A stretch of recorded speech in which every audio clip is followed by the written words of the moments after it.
Hello, everyone. Welcome back to the MTG Goldfish Podcast, episode 25, your weekly podcast covering everything Magic the Gathering related. Your host, as always, Chaz, joined by Richard, the owner of MTG Goldfish. What's up, Richard? Hey guys, what's up? I'm terribly sick this week, so I may sound funny, but I'm here to talk about all the big news. Yep. We have a lot to talk about, so we'll get to the docket in a second. Seth, probably better known as Saffron Olive, our resident jank brewer and all-around content creator for Magic the Gathering. What is up, Seth?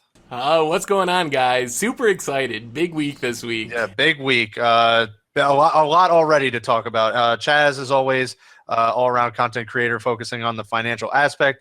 You can find us on Google Play, iTunes, mtggoldfish.com. and on YouTube. I'm just going to dive right in. The docket for this week, we have the start of announcement week. So every day we're going to get something new. Today, before the cast, it was released Metamorphosis 2.0, and we're going to go through that, to some detail, and we'll just kind of go point by point. We'll move into the announcement of an MTG MMORPG, and then we'll wrap things up with some fish mail. So so the first big point on Metamorphosis 2.0, you can find it on the mothership site if you didn't get a chance to read it. All big sets will be drafted on their own, so there's not going to be multi-set draft formats. Also, all sets are big sets, so all small sets are big sets, and they're all drafted. Yeah. Yep. So, thoughts on this? We'll start with you, Richard. I know you're not feeling well, so we'll try to keep it to a minimum. I like the changes. So, the gist of it is currently we're on 2-block rotation, or 2-block sets. So, you basically have a large set like Kaladesh, followed by a small set like Aether Revolt. And when it comes time to draft Aether Revolt, you actually draft it together with Kaladesh, so that's big, small. They're doing away with that altogether. Every set now will be a large set, and you will draft it by itself. So it'll be 3 sets a year. The 4th set for the year will be a core set, where half of the cards will be reprints, half of them will be new cards. And they're bringing back the core set. They said it's not going to be exactly like the old core sets like M15, M14, but, some revamped version. I like the changes because I never liked going to a pre-release and getting kind of the quote-unquote old set. I like playing with all new cards. So I think in terms of hype and how fun it is, I like the big set. I also like how they're not tying the plane to the set release. So now when you visit a world, it can be anywhere from 1 to 3 sets long. So if the story is short, they can just pop on Mirrodin or something and then leave, or they can stay for 3 blocks on Ravnica if they felt like it. So this lets them kind of flex their creative muscles and doesn't restrict them artificially. Core sets, we all pine for generic answers, but remember when core sets were around, no one wanted to play them. When there was the core set pre-release or whatever, no one cared. So there was downside to that. The upside is we do get the ability to print generic cards. You can get dual lands that are not on flavor. You can get removal that's not on flavor. You can throw in Pithing Needle if you feel like it. So in terms of gameplay, I think the standard environment will be much better because of the core set, but I think there will be that summer lull where no one really cares. Who cares? This core set's for new players. I don't want to play it. The draft environment's too weak. I think some of those downsides will come back as well. So I think that will be a bit of a mixed bag. Well said. Seth, what do you think? Yeah, to me, it sounds like good news pretty much all around. I know for me, I always found myself unintentionally a little bit less hyped for a small set compared to a big set. Just when I knew as I was coming up, and maybe it's because it's the first set of the block, and the second one, you already kind of know what to expect. But this change kind of gets rid of all of that because each set is going to be essentially a standalone block. We're not going to have a block structure like we did before, although we may stay on the same plane. And having new sets that are really new sets and not just a little bit of an addition to an old set is really exciting, I think, and is going to have that fall set hype, the big fall set on a new block starting multiple times a year, which is awesome. As far as the core set, I think I'm a little bit more excited than Richard because I felt like they figured it out with Magic Origins. Magic Origins was actually a really good set. It had stuff that experienced players also like, not because the cards were complicated, but with the callbacks to some of the older cards. And I feel like Magic Origins gives me hope that this new revamped core set isn't just going to be a boring, like, horrible set that no one cares about, but is a necessary evil to make standard function. Yeah, I like the changes. I mean, as an longtime player, I think they kind of realized that they went from 3 sets to 2 sets, and then they kind of just figured, you know what? Just 1 set gives us the flexibility, like Richard mentioned, to kind of do a lot more with the storyline, the storytelling, the flexibility of not having these little sets be kind of a throwaway after these larger sets. I mean, you get all this hype, and then you get this smaller set that just not many people really liked. And this harkened back to the 3-set blocks. And when you really think about it, and you think back to a lot of blocks over the course of Magic's history, like, not many of them were successful all throughout the block. You know, you'd get that first set, everybody loved it, and then it would just drastically kind of just fall off from there. So I think just 1 set, you know, you just throw all your eggs in one basket, and I think that's more successful than just trying to drag out a storyline that people don't like, and you have these small sets that just aren't successful. So like that change. As far as the core set, I mean, I think we've talked about this before, and I kind of felt like we all landed on the fact that core sets couldn't really ever go away forever, and we might, you know, come back and see core sets come back. And to me, it's just really a necessary evil. I know they're kind of gearing it towards new players. There's going to have some new cards in there for kind of everybody, but I like that. You have the answers that we desperately need, like you said, Seth, many times. And you're not taking up new cards and new sets for a reprint that can just be put in a core set. So I kind of like that they kind of need to be there to kind of police and have all these answers for all these blocks, or a cluster of blocks. Or sorry, not blocks, sets now. Sets. We got away from blocks. I think the other thing I'm really excited about is having new draft formats every time. I think will keep Limited much fresher. I know sometimes when you just add a small set, you still have like the Kaladesh packs. Richard mentioned it with pre-releases, but Limited's like that in general. So I'm excited to have a brand new Limited format to explore 4 times a year, counting the core set. The thing I want to ask you about the core set, though, both of you, they said it's going to be different, but the way they described it, half reprints, half new cards, geared towards new players, sounds a lot like M15, M14. Like, that's basically the formula for those core sets. So what do you make of that? How do you expect these new updated core sets to be different than what we saw before with the M series core sets? I have nothing for you. Basically, they said they were going to tailor it for experienced players, and then they said they were going to, it's, you know, kind of the entry point for new players. So what does that mean? Does that mean all of your creatures are grizzly bears? Or does that mean all of your creatures are Jace Vryn's Prodigy? And I think the answer is really there's going to be both. You're going to have kind of like, what was the card we talked about last week? The generic green dude that's like in every single new player product. You're going to have those type of cards, you know, your Sarah Angels, your Singer Vampires, but hopefully they'll have like a Planeswalker or 2, or, you know, maybe a Lightning Bolt or something, right? Like something that's simple, but experienced players will appreciate, and, you know, new players can still understand. And, you know, you're not going to have like Semlet or something, you know, like 800 keywords and, you know, to confuse the new players.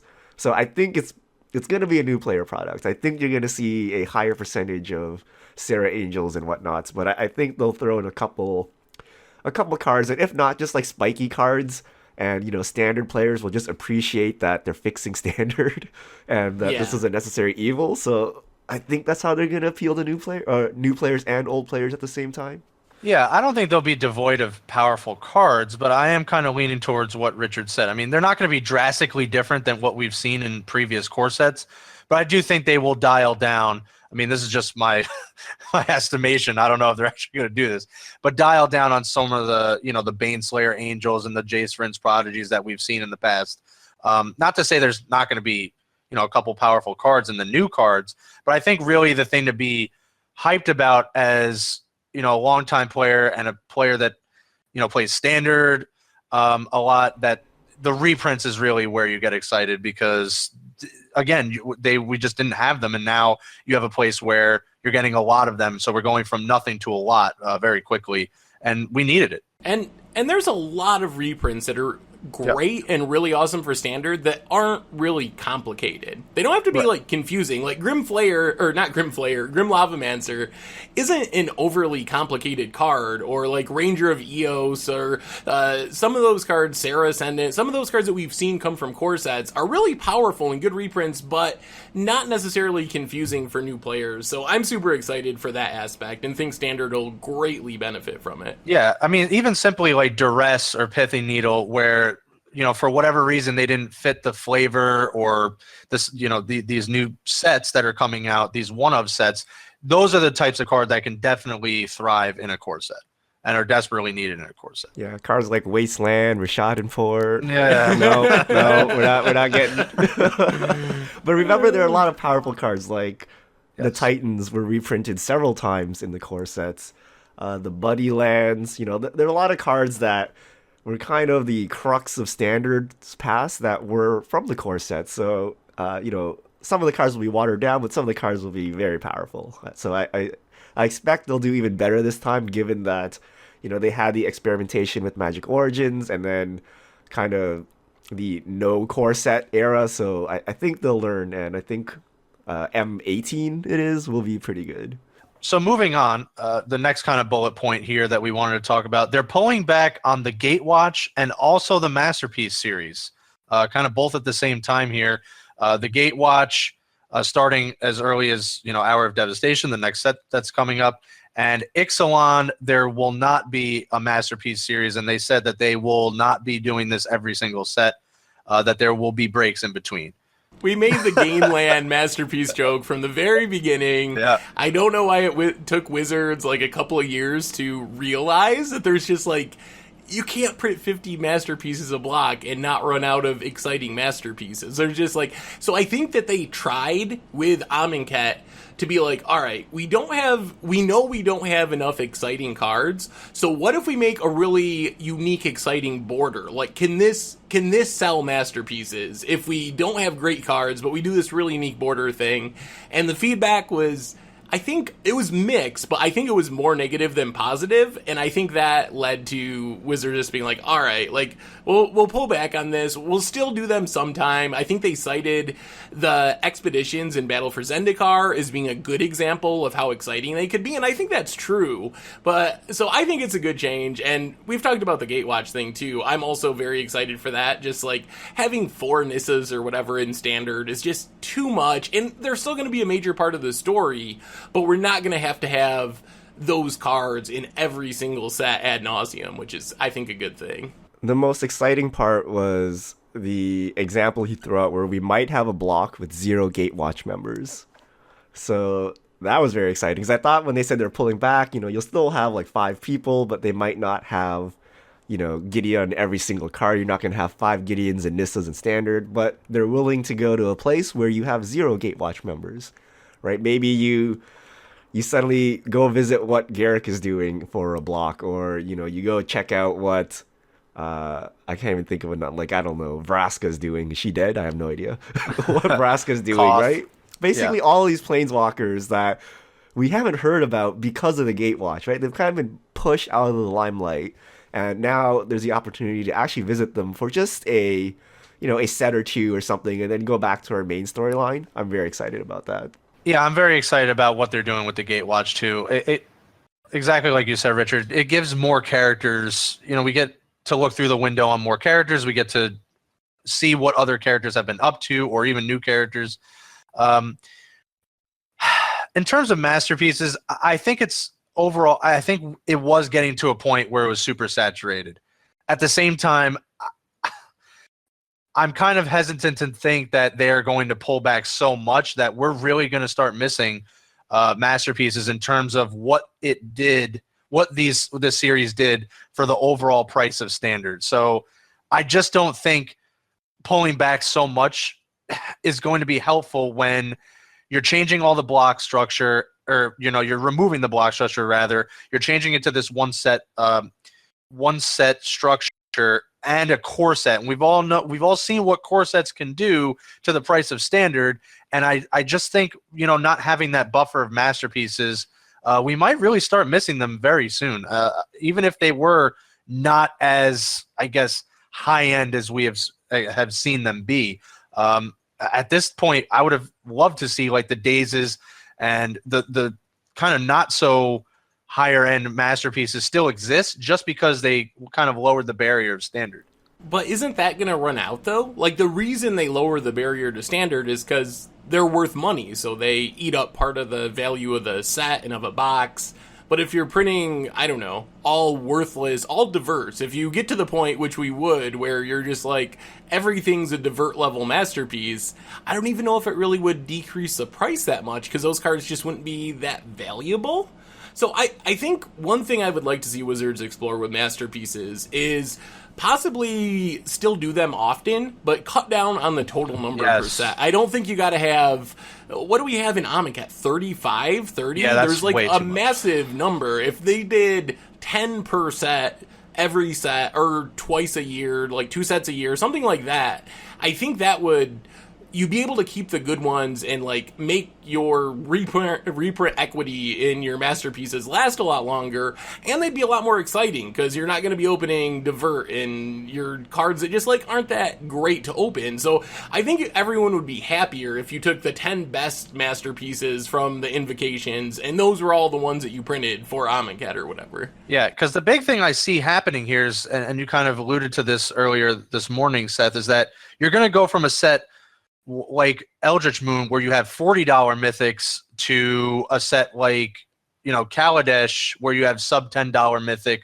like Marvel, or even a $20 mythic, you know, and that's kind of the peak. So I just think you're right. I didn't like that they were going to pull this completely back. I think if they change the structure to, there's just going to be less of them, so they can focus on having them be all really good, but just not so many of them that they get diluted so fast.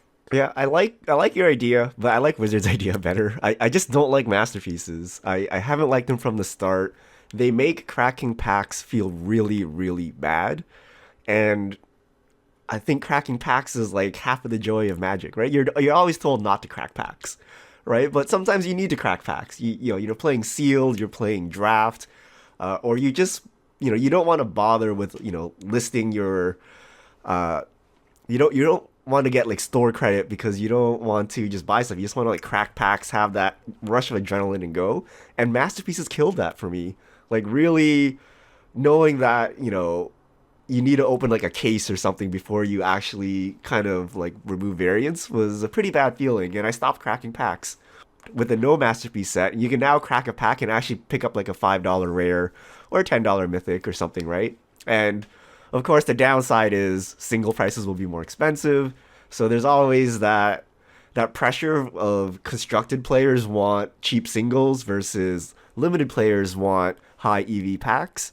And I guess this flip-flops between the two. When you have a masterpiece set, constructed players will be happy. When you have a non-masterpiece set, limited players will be happy. So I kind of like that. Seth's suggestion of having 5-10 masterpieces is the compromise between those two, which I think could also work. But I'm excited to go back to the non-masterpiece era. I've opened one masterpiece, in all of the sets, and it just feels bad opening a pack and your most expensive card is like 10 cents, and you're like, what is this, right? And you open like 10 of those packs, and if you don't ever open that masterpiece, you never quote unquote break even, right? So I'm happy for the non-masterpiece era coming back.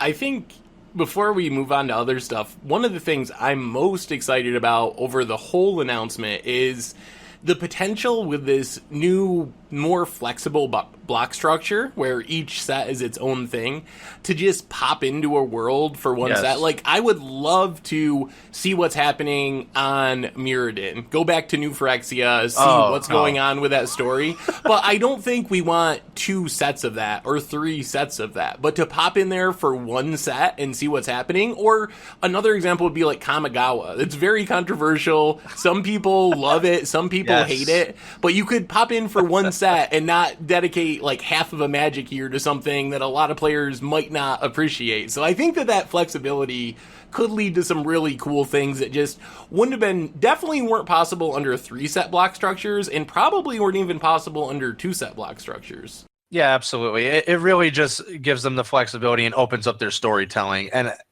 you're exactly right. You're going to open up storylines that you just weren't able to do, definitely not in a 3-set block. But you can kind of hop in, and this is actually an even better way to tell a story and to add new characters to the story. I mean, you're giving them more of a space and more of a chance to meet these characters and see what these characters are about, when you're not just focusing on this main storyline and you're focused on the Gatewatch, and then these characters were just basically throwaways at the same. They got their Planeswalker card, and that's cool, but largely they were throwaway characters. And when you have a set that you can just get away from that a little bit and focus on it more, they start to become characters that people can see and get a better sense of a background, and they're not just throwaways anymore. Kind of think of it as like Marvel, and you're giving each of these characters their own movie. I think that's a good parallel. Like, we just saw Black Panther, so that's like a real world example, I think. Yeah. Yeah. See, always trying to keep it. All right. We talked about this. I think you've written an article about this set, so we've talked about this a lot. They're changing. Their point on the article was they're changing things behind the scenes. Basically, they're restructuring and building up their R&D and their they call it the play design, which was their like kind of future league, but they're really populating it. They said they hired a man named Dan Burdick. They gave full-time employees out of contractors like Melissa Del Toro and Andrew Brown. So they're really kind of populating this future league, or as they call it now, play design. Yeah, I mean, I think that's a good thing. One of the things that stuck out to me in that part of the announcement is we got confirmation of something that I had actually written articles about, and I don't know if it was really confirmed, but the kind of the face card thing, the pushing of these story cards for Constructed, and Meryl pretty much just directly said that. Like, yeah, we were under this thinking that we should push Emrakul in story cards to make sure they show up in Constructed. We probably didn't test them as well as we should. We still want some of these cards to show up in Constructed, but only if they're going to actually be balanced and healthy, and hopefully this new testing team will make sure that happens. So I think overall, I think we're moving on to the general part of the discussion. I want your guys' thoughts on this. So basically, a lot of these changes undid the original Metamorphosis to some extent. Like, it's a lot of the things that we added there have now been walked back. Do you think the last year of really rough times in Standard, was it worth it? Were those growing pains and they're worth it to get to this better place? Or was the original Metamorphosis and changes, were those just a mistake? Hindsight, you can say they're a mistake, but they led to more positive changes. So it's only really a mistake if you don't learn anything from it. So if they're trying to do this to make positive changes from that, then I think we're on a better foot, firstly a better understanding. And this is coming from a player that's played a long time, and we would have never gotten something like this, even like 5 years ago, talk about 10 years ago, that we would have never gotten an article like this. So if they're legitimately walking this back and learning from learning from these kind of changes, then I think we're trending in the right direction. But I mean, was it a mistake to try something new? I'm always in the camp that you should try something new, even if it's doesn't always work out, because you need to evolve or the game's just going to get stagnant. Yeah, I wouldn't call it a mistake. Like, they still took away a lot of new things, like the increased deployment of worlds, the tie, the story cards, the Planeswalker decks. So the first half of Maro's article was all the stuff that went well due to the last year. And even though we had some bad standards this past year, I don't think it was a overall bad year for Magic. I think Magic was still very enjoyable. I think the game is still growing.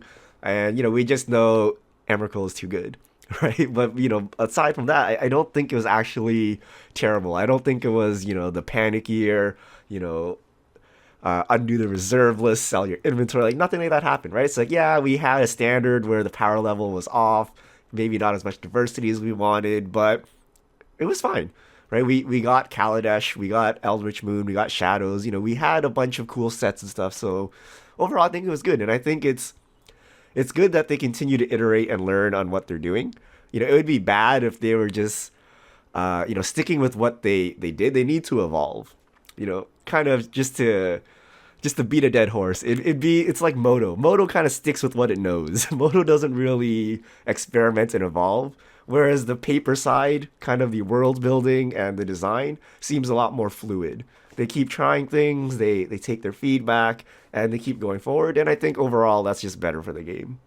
Yeah, I think for me, I'm glad they tried new things, and I think it was Sam Stoddard who mentioned his article. One of their big risks when these problems arise is that it makes them scared to innovate and try new things. So I'm very glad that they did try new things. I'm also glad that maybe the harder part was being willing to walk back those things when some of them didn't work. So I'm also very glad they were able to do that. And I would say for me personally, my confidence level in Standard moving forward jumped up quite a bit today. Like, I have been kind of lukewarm on Standard. We've had multiple bannings in the format, which is a clear sign that things aren't going the way Wizards wants, because they don't want bannings in Standard. That is something extremely painful for them. So I think that these changes make me feel much more comfortable with Standard going forward, and much more hopeful that we're gonna get past all these bannings and some of the rockiness, and that Standard will maybe even be better for going through this really, from my perspective, a really painful and not great period of like 6 months to a year with all the bannings and stuff. So I think in the long run it is going to be worth it to stick it out through some trying times. Before we move on, wanted to ask you, what about the BNR announcement? That's Wednesday. If there's anything that maybe we should expect big changes, that might be the announcement to watch. Are you guys expecting, I know Standard, Marvel is the big topic. I think that something to do with Marvel is the only thing that's really on the board. In Modern, it's basically Death Shadow is what the conversation is somewhat about, or the typical fast mana that people talk about every time, like Simian Spirit Guide or Mox Opal. So any changes? No changes. I'm going to have to go with Richard here. Now, for Standard and Modern, I would be very disappointed if we didn't see like more bannings for the 1v1 commander stuff. And I think that was a fish mail, but for Standard and Modern, I can't see them banning 1v1 commanders on a separate timeline. They just randomly do it with I keep forgetting that. Yeah. I'm sorry. I apologize. But yeah, I'm going with Richard here. I don't think they're going to change anything. Yeah, I'm gonna go with you. I'm really torn on Standard. That's a big one, but I think that there's gonna be a banning targeted at Marvel. I think that's the end result, but I think it'll be the next announcement before Hour of Devastation and the Pro Tour. Yeah. So what do you think of Death Shadow?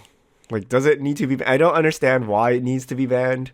If your best deck is a mid-range deck, like, right? There's always gonna be a quote-unquote best creature.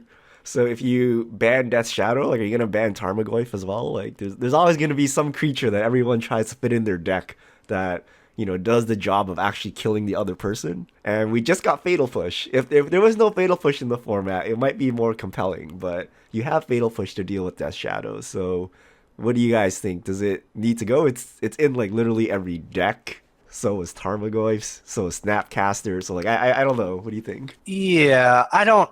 It's certainly a strong card, but I think even like Willie Edel sent out a tweet and he was documenting some responses from the recent top 8 from competitors that weren't playing Death Shadow, and they didn't think it needed to be banned either.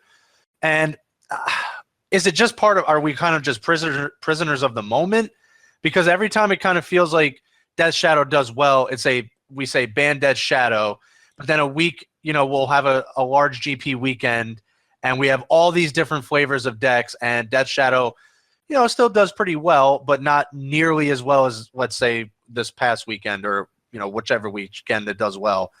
And we're like, oh, look at Modern's fine. Modern's like, look at all these decks and blah, blah, blah.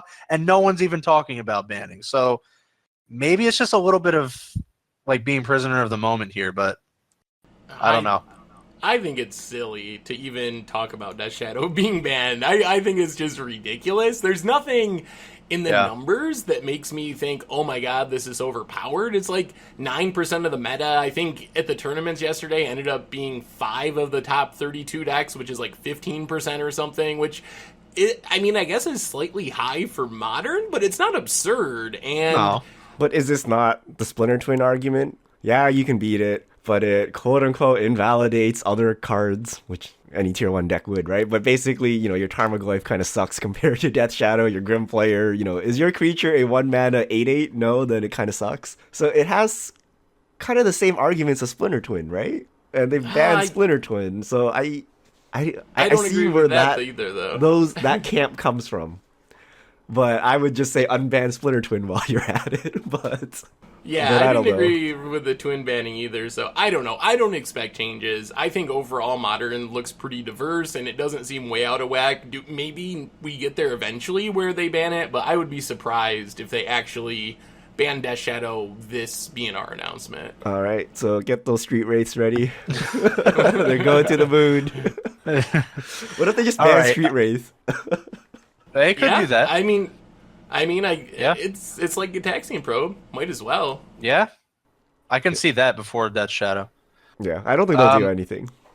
No, I don't think so. And it's not even that miserable to play against. I guess that's my other argument. Like, whenever I play Death Shadow, I don't feel like, oh my god. Like, when I play against Infact or Tron or something, I don't get that same feeling. I'm like, oh, this is actually going to be like a game of Magic, and we're going to cast our stuff and make decisions, so I think I feel differently. You don't play mid-range because decks, of how the deck plays. You can't play a non-Death Shadow mid-range deck anymore because you're like, well, your 1-mana 8/8 is just vastly superior to anything I play unless I play my own Death Shadow.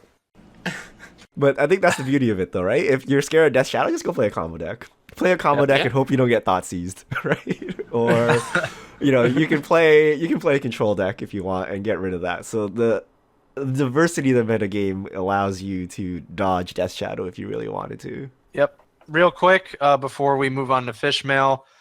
So I guess our generic or our overall thoughts is no changes. But so what do you think? And I don't know, you kind of mentioned before we started recording, Seth, you might not have as much input, but what do you both think of them announcing this Magic the Gathering IP? They're using the Magic the Gathering IP for an MMORPG. It was announced, I believe, late last week. Yeah, it's from Perfect World. Yes. And Cryptic, I think. Yeah, they did the Neverwinter. They worked with Wizards before, and they did the Neverwinter MMO. And I'm so disappointed. So I like the fact that they're making a new game based on the Magic IP, but when I heard MMO, I just wanted to flip a table. Like, are we literally Hearthstone? They're like, hey, Hearthstone's successful. They're backed by World of Warcraft. Maybe we should make an MMO too, right? The only explanation I have from this, which I read in a Reddit thread, is Wizards operates 10 years in the past on their digital platforms. So in 2007, MMOs were the rage. So now it's time for our MMO. Like, MMOs aren't relevant anymore. Why are we making one? And why does it have to be a not inclusive game? Of things that are too hardcore for the normal person, like Magic the Gathering is pretty up there, and MMOs are there too. I don't have enough time to play both of these things. So I don't like MMOs, and I think the time has passed, and I don't know why we're making an MMO in 2017. Yeah, that's kind of where I went to. 10 years too late. I do think it can be successful, like the Magic IP can be successful in the genre, but I can't see this being a game many folks are going to be playing these days.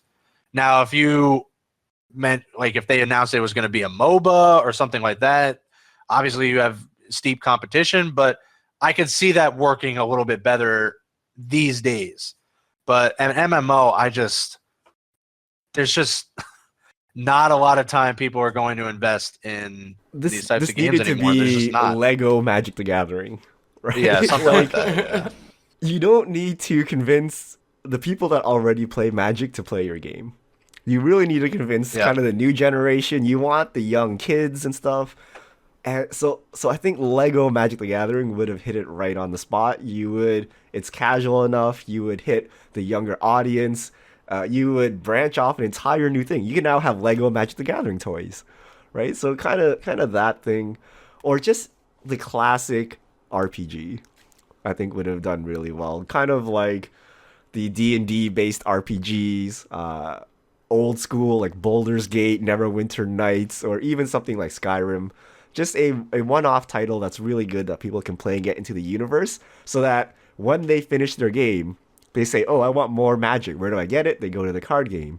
With the MMO, if it's anyone, if it's good, they'll just keep playing the MMO. They're not gonna play Magic. They don't have time for this. It's like, what are you doing on Friday night? I'm raiding, right? Like, I'm not going to F&M. So, like, I don't know, right? Like, it's just weird. It seems so hardcore for me. And I don't know. I'm just too old. I think that's the problem. I don't have time for this. Yeah.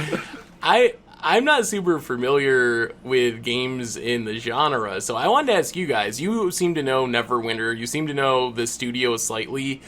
Discounting the fact that, yes, we should have done this 10 years ago if we're going to do it, like, will it be good? Like, maybe it's not timely, but do you have confidence that this company making this game is going to end up with a good product, or is it just going to be a joke? I don't think it's going to be a joke. I think it can be, made successfully by this, studio.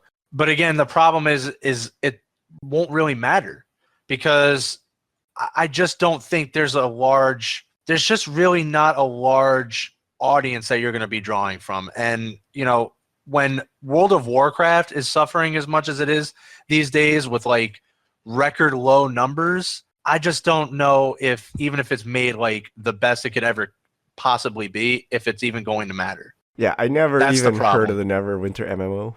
I mean, I've heard of the Neverwinter franchise, but I haven't heard of any MMO that hasn't been WoW, for quite a while. The only MMOs that ever kind of make the light of day in terms of news are like Star Wars, Final Fantasy and World of Warcraft, which are based basically on kind of their wonder years and big IP of the past. So I don't know. I just don't think MMOs are something you play anymore.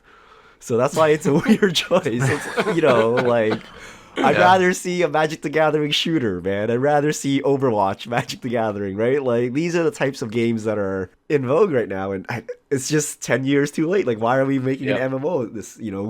There's no novelty to it anymore.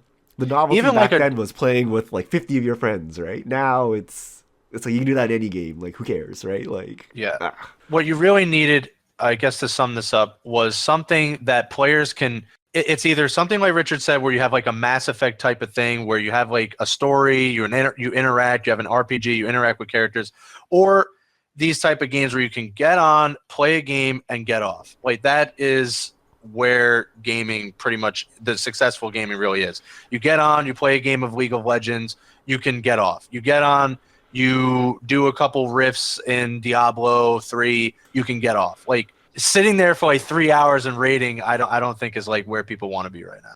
Yeah, so here's some good sides though. Unlimited content. Every time there's a set release, it's a new zone.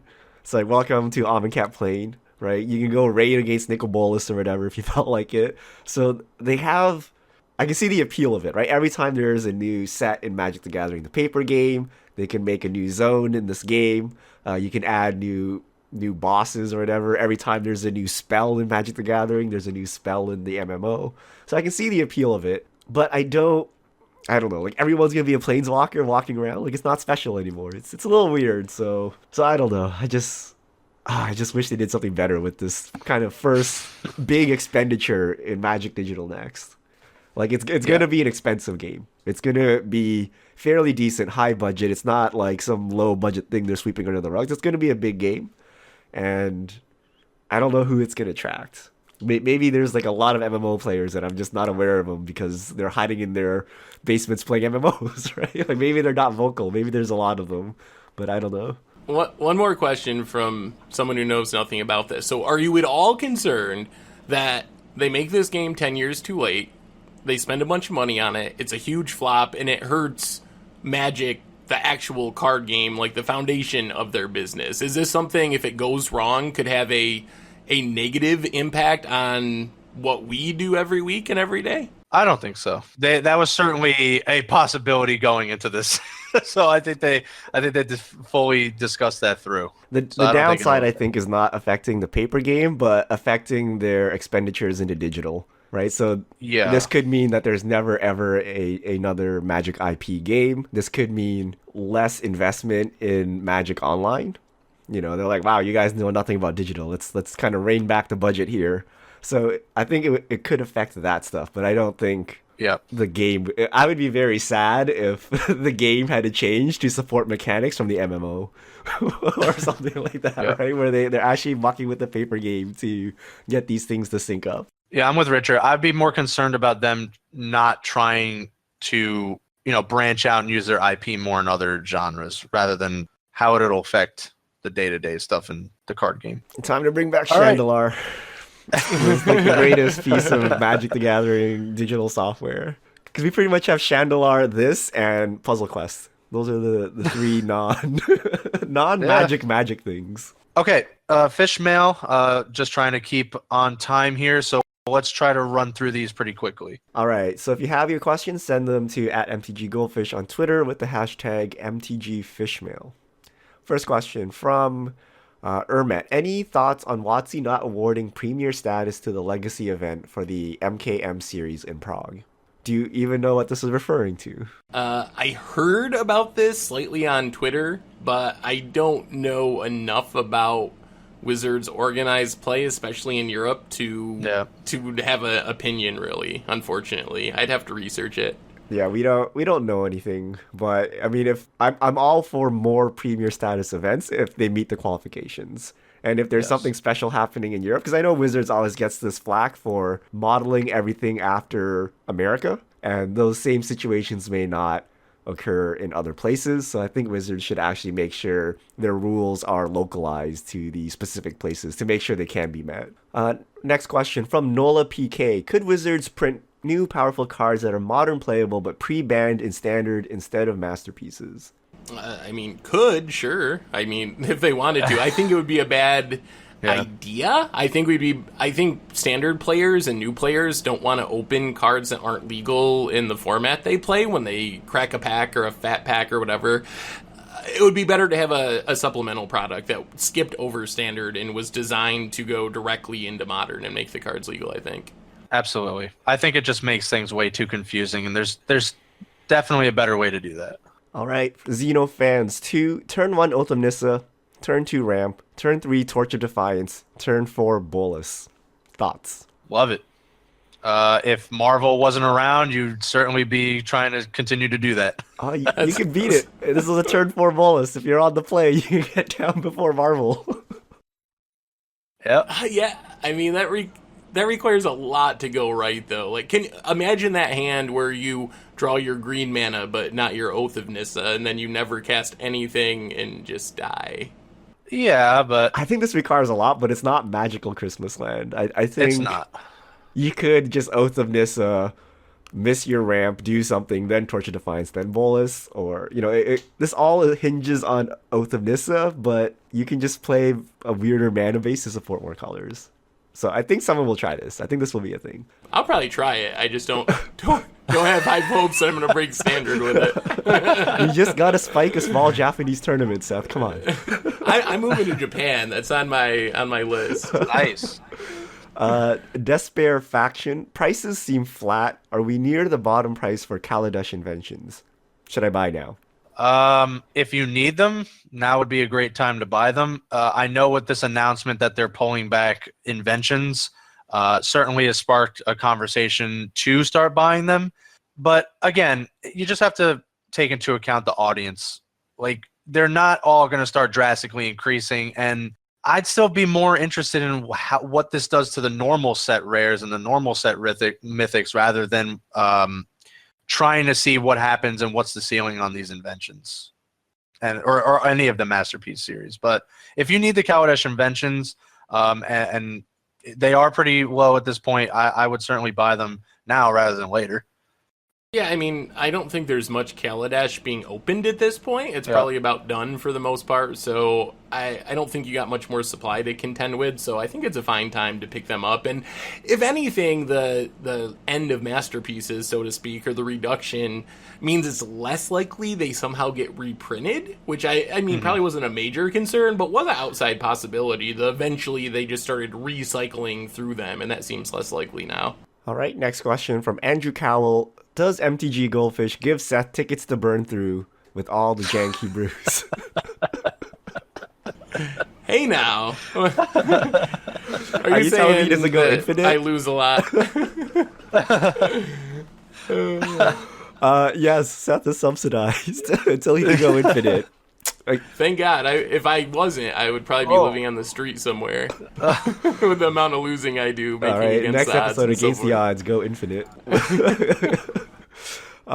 Next question from Band in Draft. Chaz, maybe Dark Intimations is actually meant to synergize with the Planeswalker deck bolas. I really hope so. I know we talked about story cards. I'm sure they forgot about Dark Intimations because that was it seems like that was the only story card they didn't push. So Maybe it's the new group. They were like, this card's too strong. Just make it do nothing. You're like, okay. yeah, I mean, come on. I just don't even get me started, man. Next question from Dude of Shirts. Do you think the paper format is what ultimately stunts MTG growth? Would it be better if all digital gaming? I don't think so. Yeah.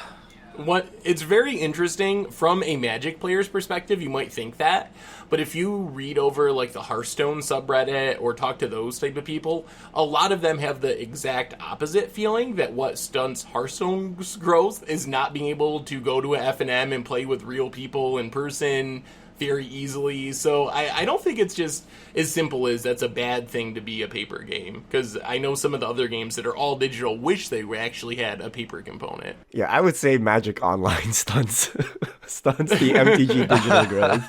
You can have paper and digital at the same time, but the digital offering is a bit weak today. Next question from PP Crotty. On topic with last week's Guns in Cards question, what do you think of the art on Void from Invasion? What does the card look like? Yeah, actually, so a few of these were actually tweeted at us, and apparently there were a lot more mech/gun references in Magic than I originally thought. So yeah, Void it can basically work, has a mech. Yeah, it's like a mech with lasers.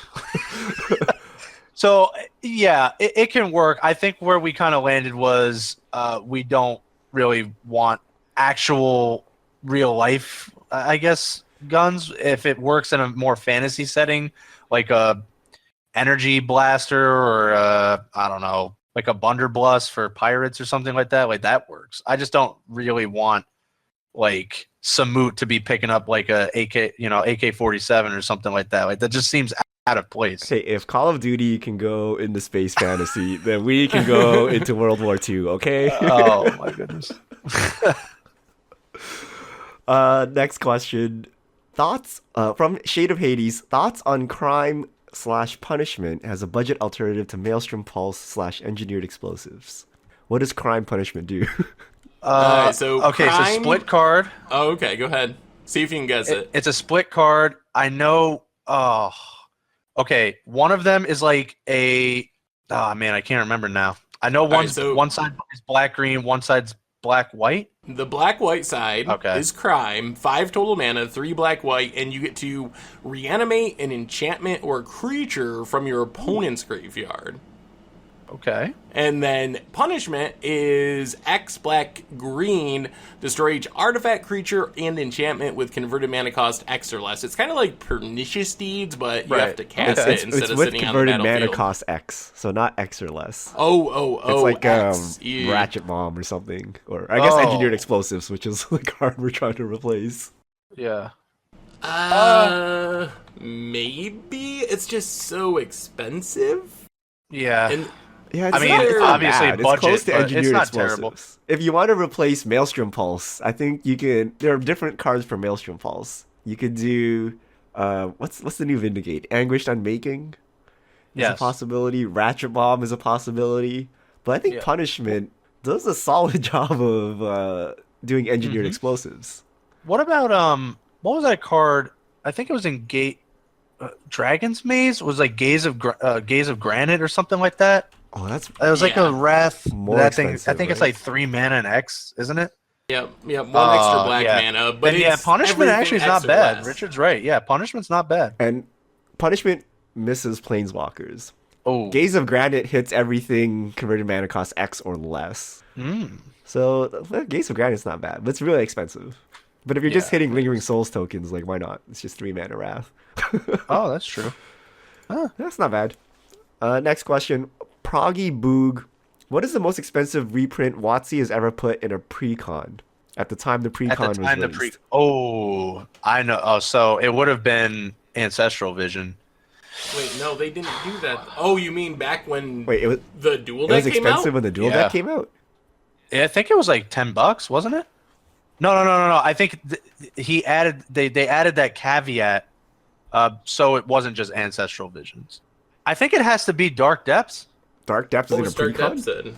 Dark Depths was like $40, wasn't it? Well, From the Vault doesn't count though. They had Jason Oh. from the Vault. Well, what's a pre? What are we? Like a What are we considering? pre-constructed A I think pre-con? like Commander deck Oh. or like a Wait, the dual starter deck or- decks? like or Commander series. I think there was some like $10-ish cards, and Worm Coil Engine was like $10-15, and it was in a Commander deck.